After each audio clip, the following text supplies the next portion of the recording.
ఇవాళ మనం కాంచీపురంలో కామాక్షి టెంపుల్ గురించి తెలుసుకుందాం. ఇది కామాక్షి టెంపుల్ వెస్ట్ గోపురం నుంచే ఎక్కువ మంది వెళ్తారు.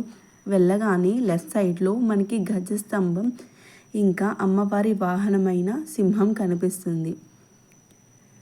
కాంచీపురంలో ఎక్కడ చూసినా మనకి అద్భుతమైన శిల్పకళ అనేది కనిపిస్తుంది. ఇది లోపలికి ఎంటర్ అవగానే రైట్ సైడ్న మారేడు చెట్లు, వాటర్ అవైలబిలిటీ ఉంటుంది, జలప్రసాదం ఉంటుంది. ఇక్కడ కాలభైరవుడు ఉంటాడు. ఇక్కడ సాయంత్రం కాలభైరవుడికి హారతి ఇచ్చి ప్రసాదం పెడతారు. 8:30 దాటాక మనం ఉంటే మనకి ప్రసాదం కూడా ఇస్తారు. ఈ లైన్ నుంచి లోపలికి వెళ్తాం. లోపలికి వెళ్ళి బయటికి రావడానికి కూడా ఇది మార్గం. గజస్తంభం పక్క నుంచి లోపలికి వెళ్ళాలి, ఇది బయటకు వస్తారు. ఇది మారేడు చెట్టు ఇవంతా ఉంటుంది. ఇక్కడ కూర్చోవచ్చు. దర్శనం అమ్మవారు ఇలా ఉంటారు. దర్శనం అయ్యాక బయటకు వచ్చాక మనకి పరమాచార్య గారి చిత్రపటాలు ఉంటాయి. అమ్మవారు ఇలా ఉంటారు.